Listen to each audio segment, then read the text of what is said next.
Hello my dear friends, you're in the Military Summary channel, and today we will discuss the situation in the world on the 27th of July of 2026. Today we have lots of very interesting updates, so let's start.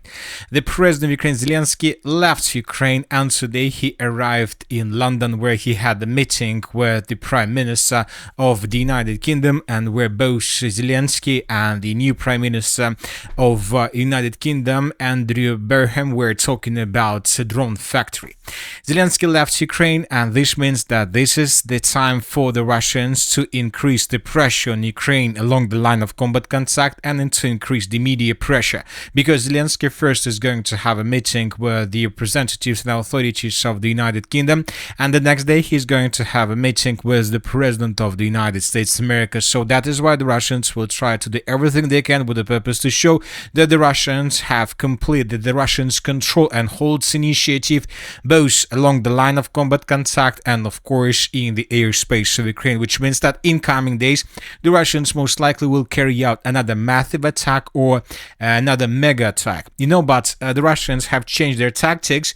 The Russians made some corrections. That in the past, when the Russians were attacking the territory of Ukraine, usually they were attacking Ukraine when Zelensky left Ukraine during the first day. So for example, if Zelensky has a trip for 2 or 3 days or 4 days, if Zelensky is not on the territory of Ukraine for 2 or 3 days, then the Russians usually attack the territory of Ukraine during the first night when Zelensky left Ukraine. But these days, and since the beginning of this year, and since the Russians assigned the new commander of the airspace forces, the Russians began attacking the territory of Ukraine. We're talking about massive strikes and mega strikes during the day when Zelensky is expected to return to Ukraine. So which means that the Russians, with these tactics, with these small changes, create the situation when Zelensky is forced to postpone his returns to Ukraine for another day. So this is very interesting tactics from the Russian side.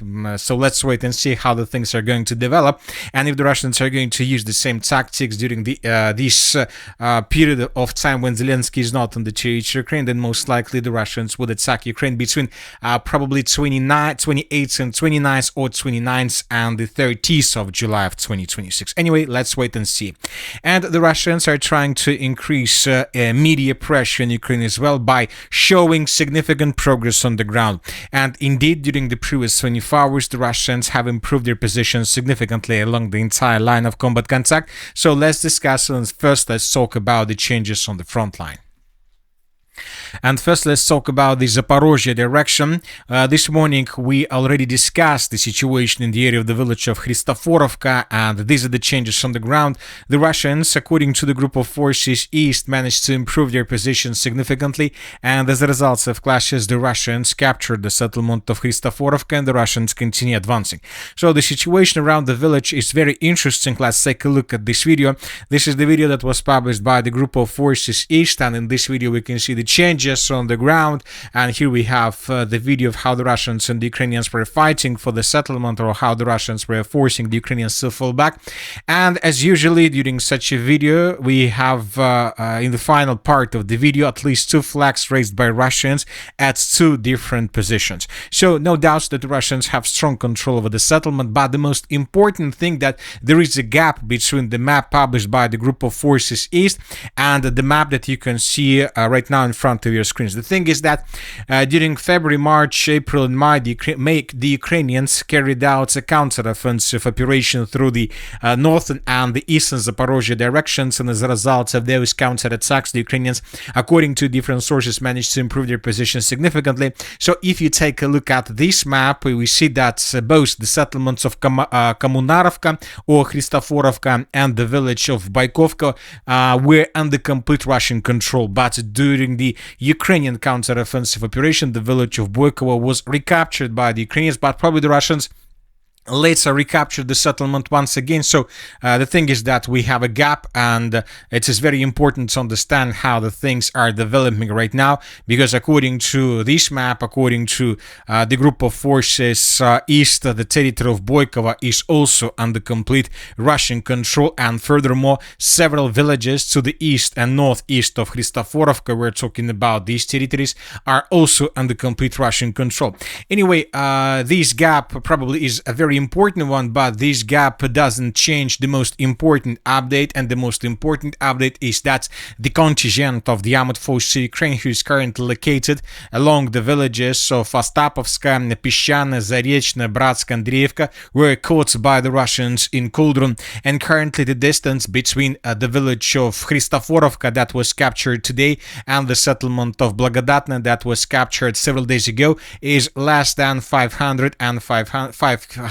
kilometers and 580 meters. So this is the gap, and most likely there is no gap anymore. The Russians most likely right now are trying to advance further in the southern direction from the settlement of Blagodatna and in the northern direction from the settlement of Khrystoforivka, just with one purpose: to take under complete control the settlement of Dobropillia and to completely encircle the contingent of the armed forces of Ukraine through the pockets along the river of Haichul. As of now, it's very difficult to say to call the exact number of soldiers of the armed forces of Ukraine that could be caught by the Russians in Cauldron, but probably we're talking about several hundreds of soldiers. And you know that this is not just several hundreds of soldiers. This is something like a local breakthrough of the front line. And of course, if Russians are able to create this local breach of the front line, encircling several hundreds of soldiers, this can lead to the collapse of the entire northern front line, local northern front line, and from these positions the Russians most likely would continue advancing further in the northwestern direction towards the settlement of Nova Mykolaiv, furthermore towards the river by the name of Verkhnya Tersa. So this is the next river the Russians are tasked to move in this direction.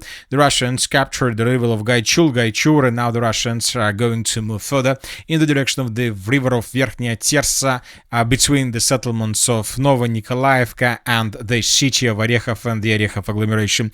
So we are witnessing right now the collapse of the northwestern eastern Zaporizhzhia direction, and this can accelerate the entire Zaporizhzhia offensive operation as well as the offensive operation towards the Orekhov agglomeration. Now let's move further and let's discuss the situation in the Dobropillia direction. During the previous 24 hours, the Russians also have improved their position significantly. And these are the changes on the ground between the dates. This is the end of the 25th of July, this is the end of the 26th of July, and this is the end of the 27th of July of 2026. The Russians answered these villages from many directions, trying to encircle the contingent of the armed forces of Ukraine. The Ukrainians right now, Zelensky himself personally is tasked how to accelerate the mobilization process, because he understands that there is a very big gap in manpower.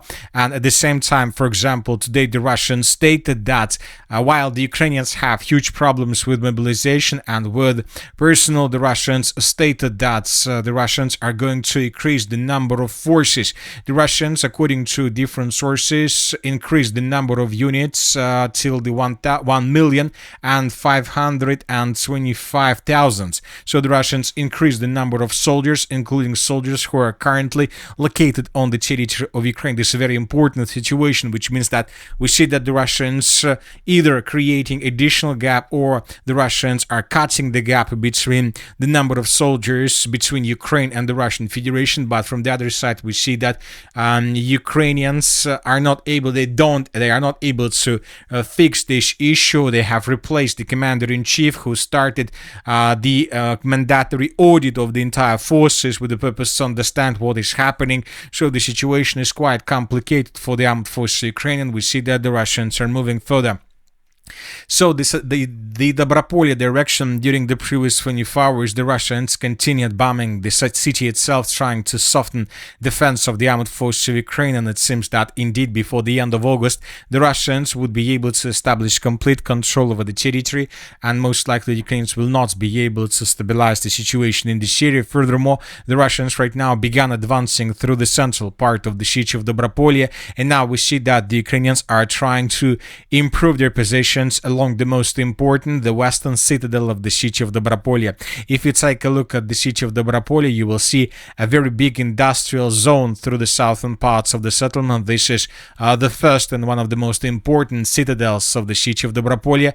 Then we have this black line and these railways that goes from the southern through the central in the direction of the northern parts of the city of Dobropillia, and these railways seems like cuts the city into two pieces, the Dobropillia citadel and the rest of the city. The Russians, as you can see, are trying to take the city under complete control along the, let's say, the eastern side of the railways, and the Russians are about to finish this situation. The Ukrainians right now try to improve their positions along the Dobropillia citadel. We're talking about this part of the settlement, but the thing is that the Russians most likely both will try to take the citadel itself from the east, attacking in the western direction, but at the same time it seems that the Russians would try to cut the 0518 road as well, with the purpose to establish physical or fire control over logistic lines, and it seems that the Russians began advancing in the northwestern direction with the purpose to cut the TO515 road as well. So the Russians, it seems, are trying to isolate and neutralize the Dobropillia citadel before finishing the battle for this territory. We see that the things started developing very fast, and it seems that the Russian massive mechanized storm that took place several days ago played a decisive role. You know that we haven't seen massive mechanized storms since the beginning of summer of 2025, and the Russians began using new tactics. The Russians began using massive infiltration groups and so on, and suddenly this summer on the 22nd of July of 2026, the Russians used the mechanized storm using dozens of vehicles, infantry fighting carriers, artillery systems, and as a result of that unexpected attack, the Russians managed to ruin the balance between forces in the area of Dobropillia. The Russians managed to bring lots of forces, lots of soldiers during a very short period of time, which made probably significant superiority in the Russian units in this area, and the Ukrainians from their side haven't managed to introduce additional forces to balance. So that is why the Russians managed to carry out that fast lightning and unexpected attack. Yes, probably the Russians suffered huge losses during that mechanized storm, but that mechanized storm allowed the Russians to break the situation and to break the balance. And now we see what we see. The Russians improved their position significantly, and the Russians continue advancing further in the northwestern direction, and it seems that indeed before the end of the summer the Russians will finish the battle for the territory. Of course, the Ukrainians have several options. They can take forces from the Kramatorsk-Slaviansk direction and redeploy them in the direction of the siege of Dobropillia with the purpose to stabilize the situation, and the Russians understand this, so that is why the Russians also intensified their Kramatorsk offensive operation. And as you can see, according to this map, during the previous 24 hours the Russians have improved their position significantly. Basically, by the beginning of the Druzhkivka offensive operation, the Russians managed to pin down the Druzhkivka-Slaviansk reserves and not to allow the Ukrainians to use them. So that is why the Ukrainians right now are forced to think where to take reserves to stabilize the situation around Dobropillia, and obviously they can't take them from the Slaviansk-Druzhkivka agglomeration, because if they take them from this agglomeration, the Russians might create the situation of another local breach of the front line. So let's discuss the situation in details, and first let's compare the changes. So this is the situation, for example, through the southwestern flank of the siege of Druzhkivka between the dates. This is the end of the 25th of July, this is the end of the 26th of July, and this is the end of the 27th of July of 2026. The Russians, as a result of clashes, established complete control over the settlement of Torske, and the Russians answered the settlement of Torske, which is located further to the north. The Russians are advancing along the river of Казённый Торец, and the Russians most likely in coming days will try to take under complete control every single village located to the south of the river of Казённый Торец. We are talking about 3 villages of Torske, Petrivka and Raiske. This will allow the Russians to approach the Druzhkivka agglomeration from the southwest, and from these 3 villages the Russians basically enter the inside Druzhkivka agglomeration from the southwest, and then using these small villages the Russians would continue advancing further in the northeastern direction with the purpose to answer the main parts of Druzhkivka from the southwest, and this is going to be the beginning of the most powerful and the most important battle since the beginning of the special military operation. Furthermore, the Russians improved their positions in the area of Oleksiievo-Druzhkivka, and these are the changes on the ground between the dates. This is, for example, the end of the 24th of July of 2026. This is probably the moment when everything started through the Druzhkivka direction. This is the end of the 25th of July, this is the end of the 26th of July, and this is the end of the 27th of July. The Russians continue infiltration process by taking under control additional tree lines, by entering different villages, positions, gaps between positions of the armed forces of Ukraine. The Russians use massive attacks, lots of soldiers. The Russians are finishing the battle for the pocket between Konstantinovka and Chasov Yar, and it seems that from these positions and with this pace of offensive operation, the Russians most likely will be able to finish the battle for Oleksiievo-Druzhkivka very fast. And once again, the most important problem for the Ukrainian side is mobilization. The Ukrainians, Zelensky doesn't know how to make the situation when you can mobilize soldiers, mobilize people, and when you don't have all these videos, when the recruit teams of Ukraine are forced to capture people on the streets, making lots of media pressure on Zelensky and the Ukraine's authorities. Basically, Zelensky doesn't have a tool how to make this, but at the same time we understand that this is the only tool that Zelensky and Ukraine's authority currently have, and most likely they will accelerate this process.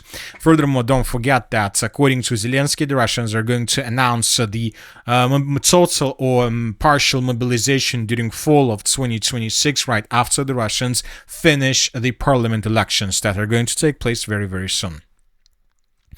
Now let's move further. As for the Lyman direction, the situation in this area is covered with the fog of war. Nobody, neither the Russians nor the Ukrainians, publish anything about the situation in this area, but probably there are very heavy clashes right now, and the Russians are tasked to take under complete control the gap between the rivers of Oskol, Seversky Donets, and the river by the name of Nitrios. So, but we don't see changes. As for the northern directions, the group of forces north continue offensive operation around the settlement of Zemlyanoy Yar, Berezynki, and the most northeastern parts, but without significant changes. But telling the truth, we expect that in coming days or hours the Russians will announce or the group of forces north will confirm additional progress on the ground. Now let's talk about massive attacks. During the upcoming nights or during the next 72 hours, we expect a mega or massive attack from the Russian side. As for the previous 24 hours, the Russians used around 200 air means to attack the territory of Ukraine. And once again, the Russians were attacking port infrastructure of Ukraine in the area of Odessa. The Russians were attacking facilities and the port infrastructure around the settlement of Mykolaiv. The Russians were attacking logistics and different facilities between Dnipro, Zaporizhzhia, and many other towns and settlements in this area, and the Russians were attacking the northern parts of Ukraine, especially the city of Chernihiv. So the Russians also intensified their attacks, and most likely before a meeting between Trump and Zelensky, we will see even more. And that's it for today. The Military Summary channel reminds us we condemn any violence in the world. Thank you for your watching. Subscribe to my channel, put your likes to my Patreon, and have a good day. Bye-bye.